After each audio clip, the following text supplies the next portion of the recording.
بھائی چارے کئی قسم کے ہوتے ہیں.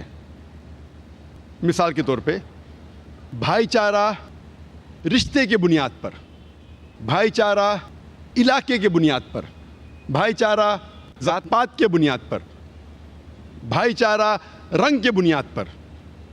یہ جتنی بھی بھائی چارے ہیں یہ سارے بھائی چارے عالمی نہیں ہیں، یہ محدود ہے صرف کچھ لوگوں تک. مثال کے طور پہ جو بھائی چارہ رشتہ داری کی بنیاد پر ہے وہ صرف اپنے رشتہ داروں کو لے کے چلتا ہے، دنیا کے سارے لوگوں کو سمیٹتا نہیں ہے. جو بھائی چارہ علاقے کے بنیاد پہ ہے، مثال کے طور پہ ہندوستانی بھائی چارہ، یہ صرف ہندوستانی لوگوں کو لیتا ہے، انگریز لوگوں کو نہیں سمیٹتا ہے. اگر بھائی چارہ رنگ کے بنیاد پر ہے، مثال کے طور پہ گورے لوگوں کا بھائی چارہ، تو صرف یہ گورے لوگوں کو سمیٹتا ہے، دنیا کے سارے انسانوں کو نہیں سمیٹتا ہے. تو جتنے بھی یہ بھائی چارے ہیں یہ محدود ہے، ان کو ہم عالمی بھائی چارہ بالکل نہیں کہہ سکتے. اسلام اس بات کو تسلیم نہیں کرتا کہ انسان کا ذات کے بنیاد پر بٹوارا ہوا یا انسان کا بٹوارا رنگ کے حساب سے ہونا چاہیے. اسلام نہیں مانتا کہ انسان اونچا یا نیچا ہو سکتا ہے رنگ کے بنیاد پر، ذات پات کے بنیاد پر، دولت کے بنیاد پر. اللہ سبحانہ تعالیٰ فرماتے ہیں سورہ حجرات میں، سورہ نمبر 49 آیت نمبر 13 میں، جس آیت کی تلاوت میں نے اس لیکچر کو آغاز کرنے پر کی تھی.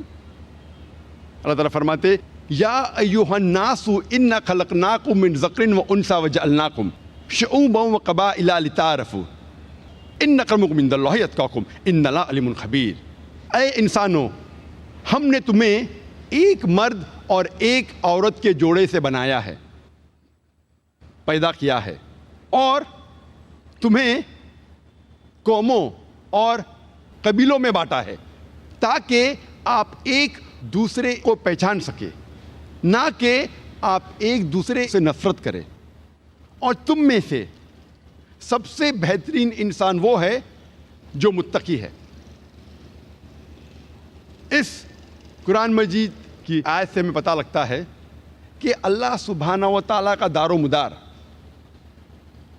کوئی انسان کو اونچا یا نیچا ماننے کے لیے ذات نہیں ہے، رنگ نہیں ہے، جنس نہیں ہے، دولت نہیں ہے. اللہ کے نزدیک کوئی انسان چاہے گورا یا کالا ہو اس سے اونچا یا نیچا نہیں بنتا، چاہے امیر یا غریب ہو اس سے اونچا یا نیچا نہیں بنتا، چاہے وہ ہندوستان میں پیدا ہوا یا USA میں پیدا ہوا، اس سے اللہ سبحانہ و تعالیٰ کے نزدیک کوئی انسان اونچا یا نیچا نہیں بنتا. اللہ کے نزدیک انسان اونچا تب بنتا ہے جب وہ متقی بنتا ہے. کوئی انسان کو جانچنے کے لیے ضرورت ہے تقوی کی. تقوی مانے نیکی، اچھے اعمال، دینداری. ایک انسان دوسرے انسان سے تبھی اونچا بن سکتا ہے جب وہ اللہ سبحانہ و تعالیٰ کے اور قریب آئیں، دینداری میں اونچا نہ رہے. دینداری، اچھے اعمال اور نیکی اللہ کے نزدیک بنیاد ہے کسی انسان کو اونچا یا نیچا کہنے کے لیے.